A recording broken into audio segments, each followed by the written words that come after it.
This is NTD Evening News. Live from our NTD Global Headquarters in New York City, here is Tiffany Meyer. Good evening and thank you for joining us tonight. A recovery mission is now underway for 6 people still missing after the collapse of Baltimore's Francis Scott Key Bridge. It's been more than a day since the Dali cargo ship crashed into the bridge, bringing it down. NTD's Luis Martinez is on the scene. As you just mentioned, as of late last night, this is no longer a search and rescue operation. It's a recovery operation. 6 people remain missing. These are the 6 people that belong to a construction crew that was fixing potholes on the Francis Scott Key Bridge before it collapsed.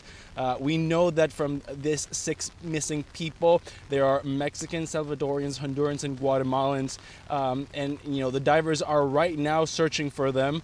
Those operations, those recovery operations, renewed early this morning. It's been raining throughout the day, so that's made the waters choppy and murky, on top of course the low temperatures and all the debris that must be underwater right now. Let's listen to what Governor Wes Moore had to say about the victims and their families. Well, first, our hearts go out to these families. They are living a nightmare right now, and so when I told them that we would exhaust every single option for the search and rescue to try to bring back survivors. Now that we've transitioned into a recovery mission, I promised them the same, that I will exhaust all options to be able to bring them a sense of closure. We also know that as of late last night, the National Transportation Safety Board boarded the Dali, the container ship that crashed against the Francis Scott Key Bridge, began interviewing crew members, and also took the data recorder to begin the investigation as to what happened and why that ship collided with the structure. Let's hear what the chair of the National Transportation Safety Board, Jennifer Homedy, had to say about the investigation. Well, right now, our work on scene, and we have a team of 24 investigators, various specialties. They are focused on collecting the perishable evidence. That is all the documentation, including pictures and components that we may need on the vessel or amongst the structure, to begin to conduct our investigation. With regard to analysis and really looking at the documents and digging into inspections and what occurred leading up to the striking, that will take a longer amount of time. We also learned that the Dali, the cargo ship that struck the bridge, had propulsion issues late June of last year in the port of San Antonio in Chile, where it was delayed for inspections and safety procedures. The bay, the Baltimore harbor, is now closed because, of course, there is debris blocking that thoroughfare. So the port of Baltimore, the 9th largest in the country, 2nd largest exporter of coal, one of the largest exporters of sugar of the Northeast, will be closed for the foreseeable future, causing economic impacts and, of course, businesses to divert their usual routes through different ports in the Northeast. The federal government is working to reopen the port of Baltimore and rebuild the bridge. President Biden has vowed to allocate federal funding and resources to these goals. NTD's Jack Bradley joining us live now from the White House. Jack, what is the latest on the response from Washington? Good evening, Tiff. Yes, well, President Biden has vowed to help aid rebuilding this bridge and reopening the port. Now, he met with top White House leaders today to discuss doing just that. Now, the port is still closed, but we know that it's the largest vehicle handling port in the country, handling the import and exports of vehicles. Now, today, Transportation Secretary Pete Buttigieg said that he outlined 4 key goals to get this port open and the bridge rebuilt. Reopen the port, deal with the supply chain implications until the port does reopen, rebuild the bridge, and deal with the surface transportation implications until the bridge is rebuilt. Buttigieg also said that the bridge took 5 years to build, but it may not necessarily take 5 more years to rebuild. Tiffany? And given this is a major port, Jack, what do we know so far about the path to getting it reopened? Right. As far as the path to getting it reopened, the Coast Guard is working to move that waterway, get it open, move that ship out of there. Here's Coast Guard Vice Admiral Pete Gautier discussing the potential hazards that are currently on the ship right now. The vessel is stable, but it still has over 1.5 million gallons of fuel oil and lube oil on board. And it does have 4,700 cargo containers on board. 56 of those contain hazardous materials, and 2 are missing overboard. The ones that are in the water do not contain hazardous materials.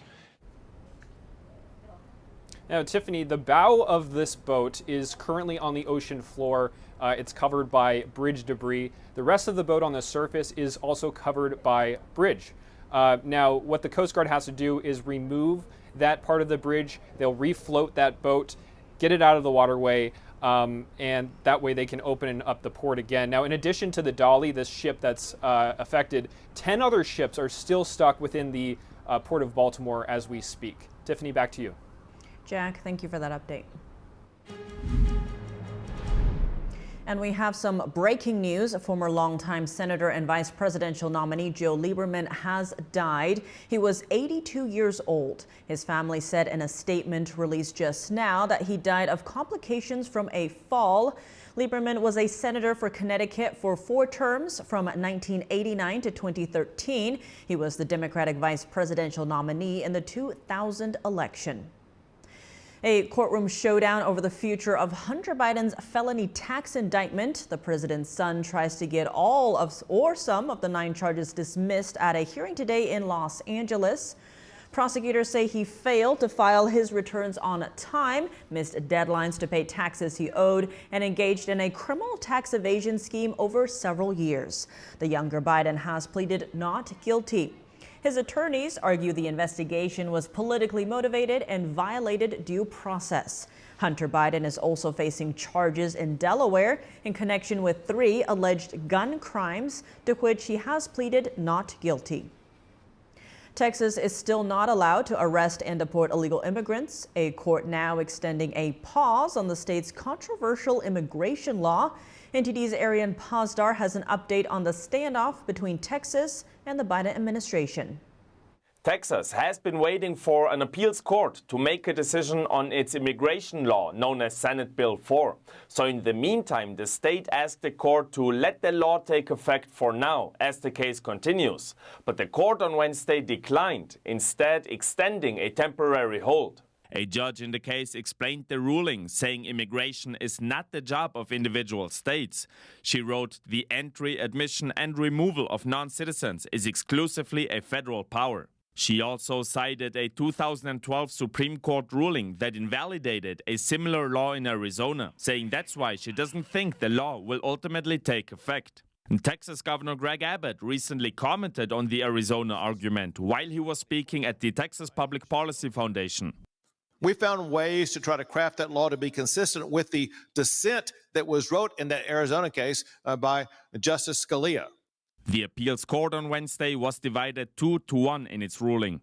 The lone judge who voted in favor of Texas argues that the state is forever helpless to control immigration if the federal government doesn't tackle the issue. The appeals court will have another hearing next week.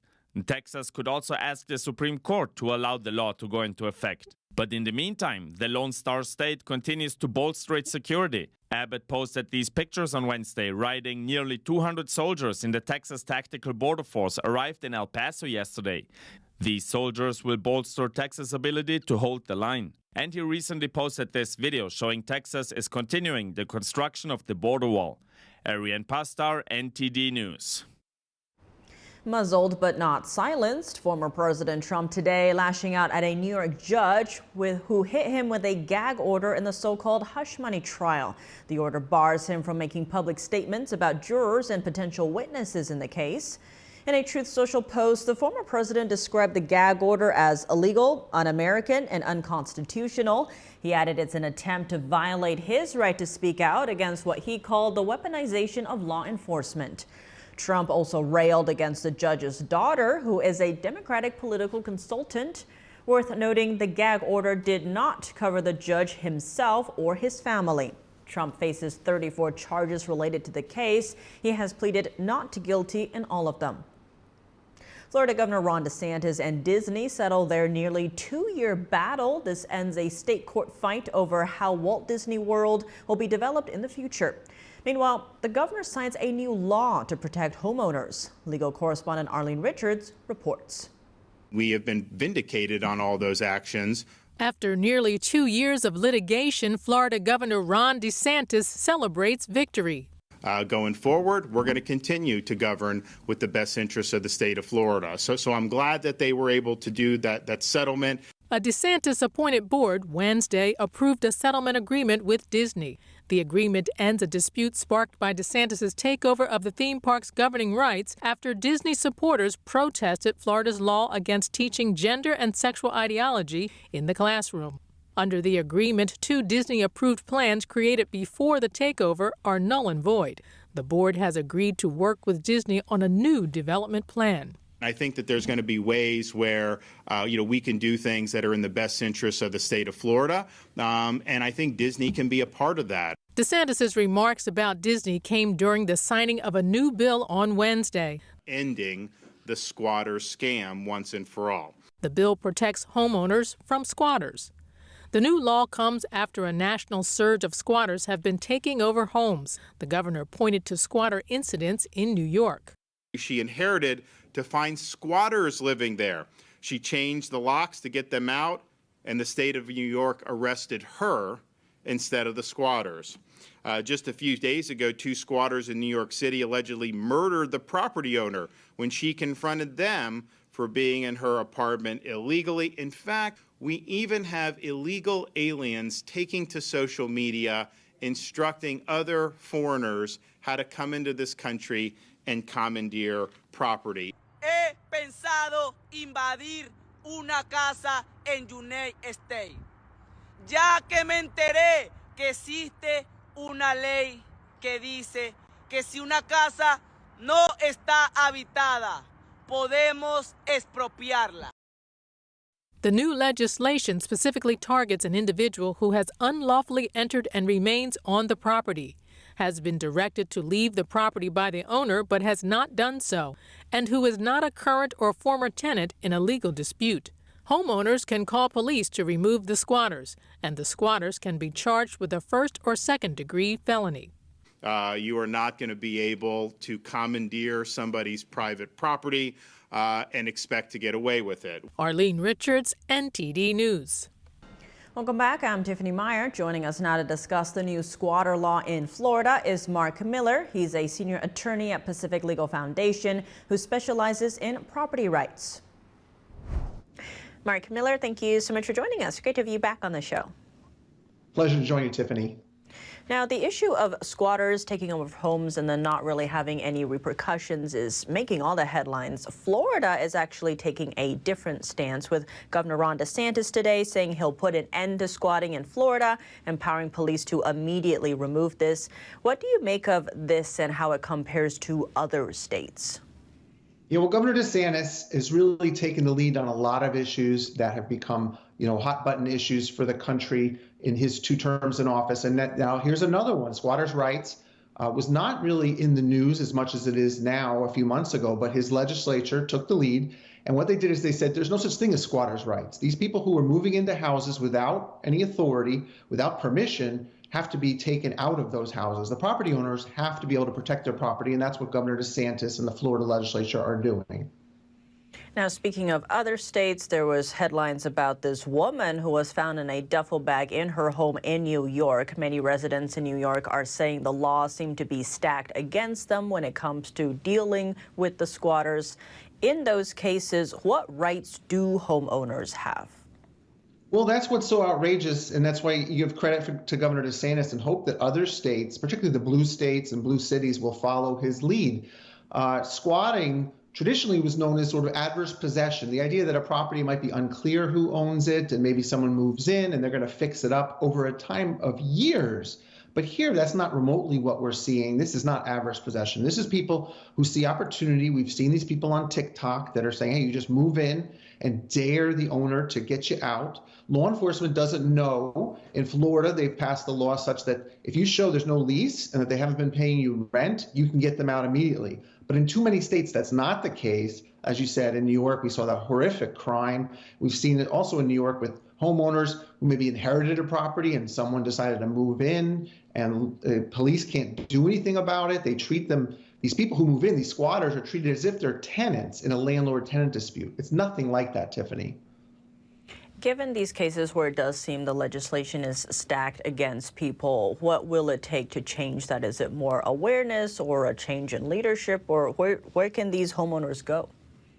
Well, there's two sort of approaches you can take, and Pacific Legal is going to try both. One, we can sue. You can say that what the government is doing when it allows people to move into your property, they're taking your property without just compensation. That violates the Fifth Amendment. But I think the more obvious approach would be to vote people into office to pass laws that protect property rights. Property rights is the basic foundation of a stable society. And to the extent we're allowing squatters to destabilize property rights and property ownership, we're allowing them to destabilize society. And we should expect more from our elected officials. And given that this is an election year, how likely are we to see other states follow in Florida's footsteps? I think you're going to see other states follow Florida, Tiffany.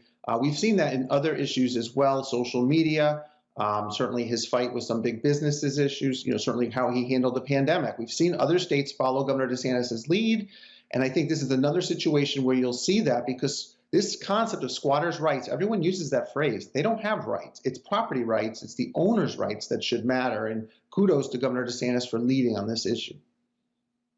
Mark Miller, thank you so much for your time. Thank you, Tiffany.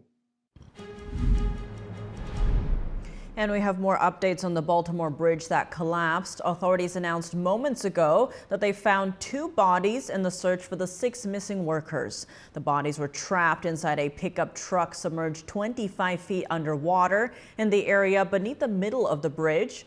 Officials said they informed the families of the 2 men. They are identified as 35-year-old Alejandro Hernandez Fuentes and 26-year-old Dorlian Castillo Cabrera. Officials have reclassified the rescue mission as, quote, salvage recovery efforts.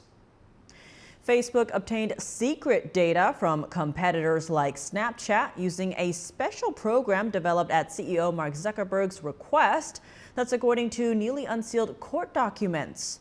This program ran from 2016 to 2019 and used cyber attacks to intercept and decrypt information from Snapchat, YouTube, and Amazon. Facebook employees, including Zuckerberg, sought ways to get data on Snapchat's growth, even if it was encrypted.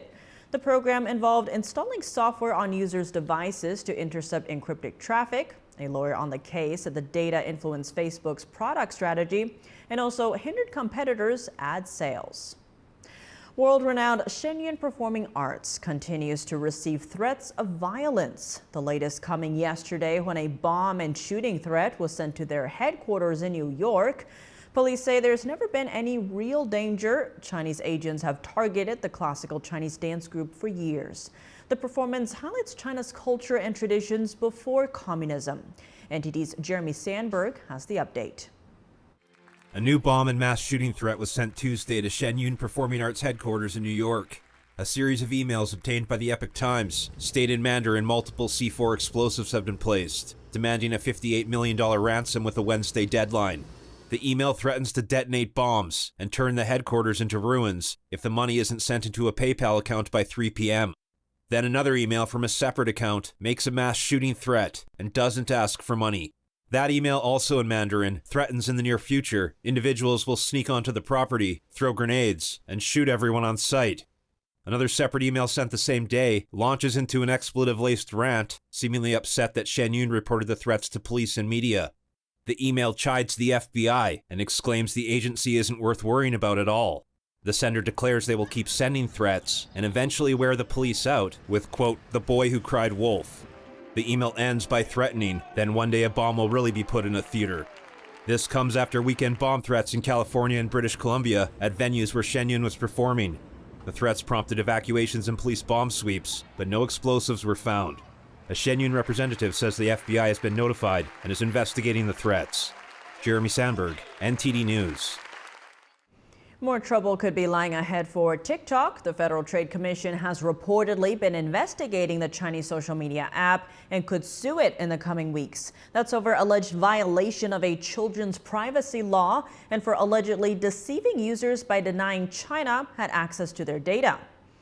The report comes from Politico, citing unnamed sources. Sources told CNN that officials are also investigating a potential violation of the FTC Act, which prohibits deceptive acts that affect commerce. So far, no official comment from the FTC or TikTok. This comes as there's a growing congressional push to possibly boot TikTok from the U.S.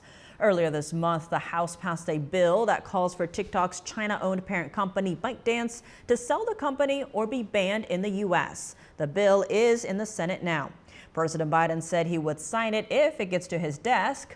TikTok previously denied allegations that the platform is a national security threat to U.S. citizens. U.S.-Israeli relations are in turmoil like never before over the current war in Gaza. Joining me now to discuss this growing rift between the two countries is Gerard Filitti. He's a senior counsel at the Lawfare Project. Gerard, thanks for joining us. The White House has confirmed that Israeli Prime Minister Benjamin Netanyahu has agreed to reschedule a delegation to the U.S. after previously canceling it. Now, the focus will be on Rafah. How do you view the U.S.-Israel relations in light of this? The U.S.-Israel relations are a bit shaken by events in the last 2 weeks, especially this past weekend with the passage of the UN Security Council resolution calling on a ceasefire and release of hostages, with the United States abstaining. Israel saw this essentially as a substantial shift in American support for Israel, in that it's no longer seen as unconditional support for Israel. And for that reason, Prime Minister Netanyahu canceled his trip to the United States. Now, I think in an attempt to gloss over and make things right, we see this trip being rescheduled and an attempt to discuss what will happen next in Rafah. But the relations are certainly frayed between Israel and the United States right now. On that note, given that Netanyahu had originally canceled the planned trip due to the U.S. not using its veto power over that UN resolution calling for an immediate ceasefire in Gaza, many said that was this growing rift between the two countries. But given this White House confirmation we just saw, are we seeing those relations on the mend? It's certainly an attempt to mend those relations. The issue ultimately is that Israel is losing the public relations war. Even as it's advancing on the front against Hamas in Gaza, it's being overtaken by the perception in the United States and elsewhere that this is something that requires a ceasefire and that Israel is no longer entitled to defend itself. And this public relations battle that's being played out, that you see pro-Hamas, pro-Palestinian demonstrators on the streets every day, this has done more than anything to fray relations between Israel and the United States.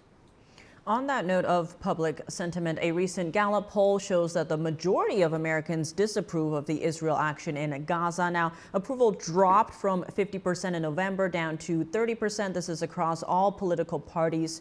What do you see as behind this change in sentiment in America? In large part, this is the great success that Hamas, a terrorist organization, has had with the public relations battle and with getting its propaganda distributed widely in the United States.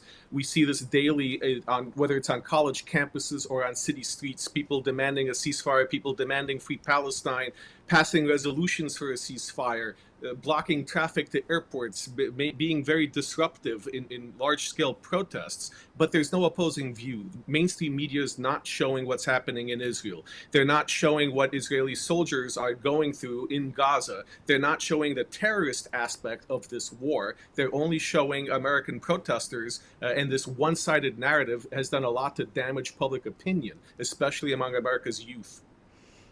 And Gerard, given that this is an election year, we did see the uncommitted protest vote against President Biden in the Michigan primary. What can we expect to see in terms of how the U.S. will handle the Israel-Hamas war? Well, ironically, I think that the U.S. policy will not be guided so much by electoral politics because, quite frankly, the people who have not voted for or are voting uncommitted, they're not likely to go back to voting for Biden unless there is an unconditional commitment to a Palestinian state or dissolution of American support for Israel. those votes are lost. And as soon as the Biden administration realizes that, and that our obligation is to support our ally, which is fighting a war on terror that we are also victims of and also attacked by the same terrorist organizations, we may see a reinstatement of better relations between Israel and the United States. On that note of the relations between the U.S. and Israel, what could we see if there is a change in leadership, as in Trump gets a second term? I think many people expect that Trump will be more favorable to Netanyahu. They've had a deeper personal relationship, and based on his previous administration, we saw a lot of deference towards Israeli policy. That being said, it's far from a foregone conclusion that Benjamin Netanyahu will remain in office at the time that Trump is elected, if he is elected. So we can't really predict who will be governing either country come this time next year. Now, the U.S. and Israel relations have historically been rock solid, even when there are disagreements. We also saw the Abraham Accords under Trump, or peace in the Middle East. Where do you see U.S.-Israel relations going from here, depending on whoever is in the White House? I think that we can expect more of a push by the United States for a two-state solution, more of a push for a Palestinian state, and more pressure on Israel to come back to the negotiating table, even though the Palestinian Authority is just as responsible for not moving the peace deal forward. I think the Abraham Accords will get renewed emphasis, normalizing relationships between Israel and other countries in the Middle East, but that too will increasingly become contingent on the recognition of a Palestinian state. And that is a major issue within Israeli government and within Israeli society that the Israelis need to come to terms with and accept before relations can move forward. Gerard Filitti, civil rights attorney and senior counsel with the Lawfare Project, thank you so much for joining us. Always a pleasure. Thank you. California's governor announced that officials have seized over 1 million fentanyl pills across the state. More than half of them were confiscated at the border. Governor Gavin Newsom announced Tuesday that officials seized over 500,000 fentanyl pills at the border. He's also urging Republicans in Congress to act on border security. Last month, the California National Guard and counter-drug operations seized over 1 million fentanyl pills in California, including nearly 600,000 pills at the state's ports of entry. According to the governor's office, there was a 1,066% increase in fentanyl seizures between 2021 and 2023. This comes as Congress passed a $1.2 trillion government funding package last week. As part of the deal, the Department of Homeland Security will get $61.8 billion, a $1.1 billion increase from last year. This includes $400 million for combating the influx of fentanyl and new border security technology for detecting the drug. However, funding for border security has been a major holdup in negotiations between Republicans and Democrats at the Capitol. Senate Republicans argued that the provisions weren't strong enough to prevent the influx of illegal immigrants. Representatives in the House wanted to decouple border policies from foreign aid. Welcome back. I'm Tiffany Meyer. The largest sports gambling companies are banding together to address gambling addiction. NTD's Virginia Gibson looks at how big the problem is. Sports gambling addiction. 7 of the biggest U.S. sports gambling firms are responding by banding together to promote responsible gambling. They're forming the Responsible Online Gaming Association to assess efforts to promote responsible gambling and share information on gambling addicts. As many as 10 million Americans have a gambling problem, according to the National Council on Problem Gambling. Every now and then you win, and you never know when that win is coming. And so once you win, you like it, and then you start chasing the wins. If you lose a bunch of times in a row, you don't just start feeling like, I'll never win. You think you will win because you have in the past. Psychology professor Steve Jordans is fighting to ban gambling ads. He says 95% of gamblers lose money in the long term, and gambling is very addictive. For a lot of people, they don't get out until they literally crash. They reach a point where they have to tell others. They have to kind of admit what's going on, and then a whole bunch of work has to be done to try to get them out of that situation. Sports gambling is exploding. Ever since its legalization in 2018, the industry is projected to make $46 billion in revenue this year, according to Statista. If they're making billions of dollars, where are they making it from? They're making it from bettors. So what does it mean that's happening with the bettors, with the individuals? They're losing. Law professor Richard Deinard successfully battled big tobacco in the 80s. Now he's fighting DraftKings, claiming in a lawsuit that the company deceptively gets people hooked on its addictive mobile app. It's a problem for governments in the United States, state government and the federal government, to step in and stop the gambling companies. Deinard and Democrat Congressman Paul Tonko are working together on the Safe Bet Act. The legislation acknowledges gambling as a public health crisis and takes steps to regulate the big firms. Virginia Gibson, NTD News. And now for more sports news, we're joined by NTD's Dave Martin. Dave, plenty to discuss today. Let's begin in women's college basketball, where Iowa star Caitlin Clark has an offer to play in a men's pro league. How big of a contract is this? It's pretty big. A $5 million contract offer to play in the Big 3 League. One season, that is. That's 8 regular season games and 2 playoff games. Now compare that to what her salary in the WNBA would be. That's just $75,000 for her first year, and that's if she's taken first overall in the draft. But this Big 3 League, it's nothing to sneeze at. 12 teams made up of former NBA players and some international players. They play 3-on-3 basketball instead of the traditional 5-on-5, and of course, it's all men. I think this would generate a lot of interest in the league. Not only does Clark sell out nearly every game she plays in, this would be her against guys. I mean, I'm assuming they would have to use a man's ball, but it would be must-see TV if she did play. And she would still be able to play in the WNBA because of her scheduling. Now, currently, she has Iowa in the Sweet 16. They play Colorado this Saturday. Well, speaking of college sports, NCAA President Charlie Baker has called for a ban on prop bets in college sports. What was the reason for this? You know, it's really just for the integrity of the game, although I think it's being brought up because of a current NBA case that's being investigated. Now, just to explain here, a prop bet, it's really short for proposition bet. And these are bets that don't have anything to do with who wins or the final score of the game. It's other parts of the game, like how many three-pointers a certain player might make or who scores first. It's really some random things. Now, the NBA is investigating a case where a specific player happened to come out early in a game on 2 separate occasions that assured whoever bet the under on a prop bet on him, specifically in that game, won. And it ended up being a big winning bet both times because of him coming out early. So this is an ongoing case. Now, sports gambling, it's legal in 38 states, and the NCAA tournament is a very popular thing to bet. I think the American Gaming Association estimates $2.7 billion will be bet on March Madness. And the NCAA, of course, would like their players to steer clear of anything resembling this case. Well, sticking with gambling but shifting to baseball, the Shohei Ohtani gambling scandal is still the talk of the league. What's been the perception about his explanation that he had no idea about the money that was leaving his bank account? Well, that is still the hardest thing for people to believe, that somehow his interpreter gained access to his bank accounts and he made these, huge payments to an illegal bookmaker, all without his knowledge. But I've recently seen at least one somewhat prominent former interpreter on Twitter come out and say that being an interpreter was more than just talking to the media for these players. They assisted these guys in many things, including opening bank accounts, setting up utilities for the house, helping them get their driver's license, and so on. So it seems actually very legit hearing that. Now, there's a lot riding on his innocence, too. Baseball, they've got a bit of a dark history of players gambling. You had members of the 1919 Chicago White Sox being kicked out of baseball forever for accepting or for allegedly accepting money to throw the World Series, although in a court actually found them innocent. And of course, you have also Pete Rose, the all-time leader in hits in the game. He was kicked out some 35 years ago for allegedly betting on his own team. He's never been let in. They do not let him into the Hall of Fame either. So fortunately, in this case, it doesn't sound like any bets were actually placed by Ohtani's interpreter on baseball, but there's some plenty of doubters still with this whole story.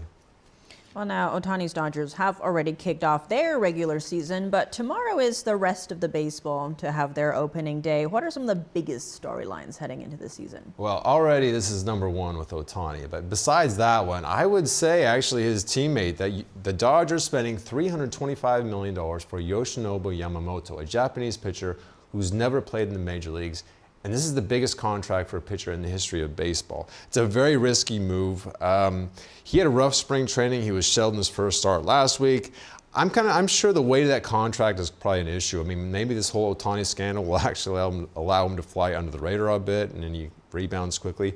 But I also think with the Yankees, them getting Juan Soto, putting all their chips on the table with him this year, because he's said to be a free agent at the end of the year. They might only have him for 1 year. And then all of a sudden, their other best player, Garrett Cole, has an arm issue. He's out for right now. They're hoping some rest takes care of it.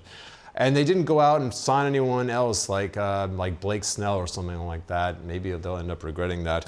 Plus, I think the New York Mets, they have a $340 million payroll. It's the highest in the majors.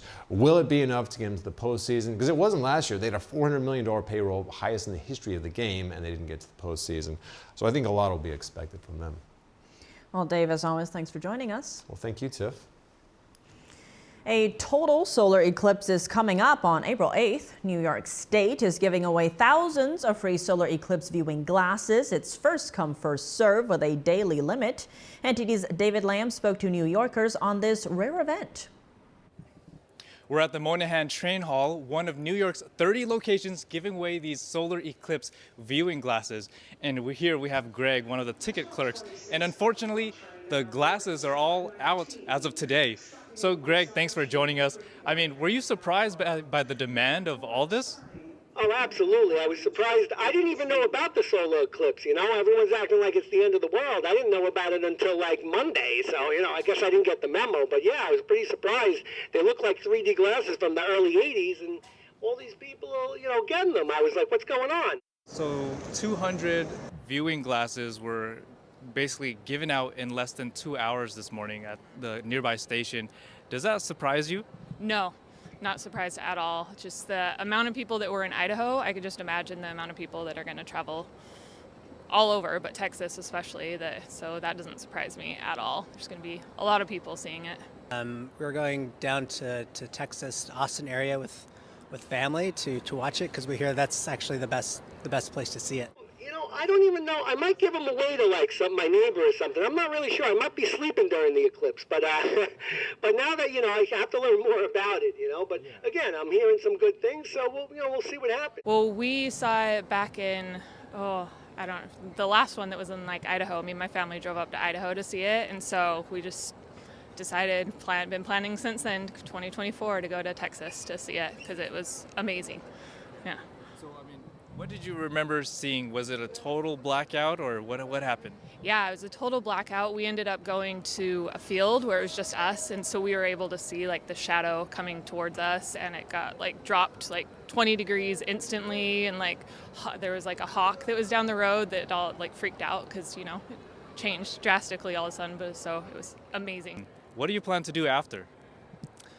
After just I don't know, we'll just kind of sit around and enjoy it, There's always this moments where it's like, oh, we want to capture it on video or capture it on, with the camera, but then it's just like put the camera away and just enjoy the moment and be in it and be present. Well, we'll be by a river. We talked about like going and floating in the river. We'll be by the Colorado River. Tell us about the customers or the people that came by to pick up the glasses. You said someone looked like they were coming up here like these glasses are hot commodity. Yeah. Oh, yeah. Like it was such a commodity. A guy came up to the window like Tyrannosaurus Rex was chasing him. He wanted it so bad, and and I gave it to him. Thank God. He just made it, and he told me one guy told me he came from Westchester in a cab to like get the. I mean, I couldn't believe, honestly. In all seriousness, I could not believe that. Came all the way from Westchester in a car. Like he said, he paid an Uber to get here, and I was like, wow. So my cameraman Sean went back to the station and was able to get us a pair of glasses. Now, back in 2017, that was when the last total solar eclipse happened, and it was between 2 to 3 minutes in Illinois. But this year, it's supposed to last over 4 minutes in areas such as Texas and Indiana. Now, looking through these eclipse lenses, everything is pitch black unless I look at the sun and it comes out as an orange speck. Reporting in New York City, David Lamb, NTD News.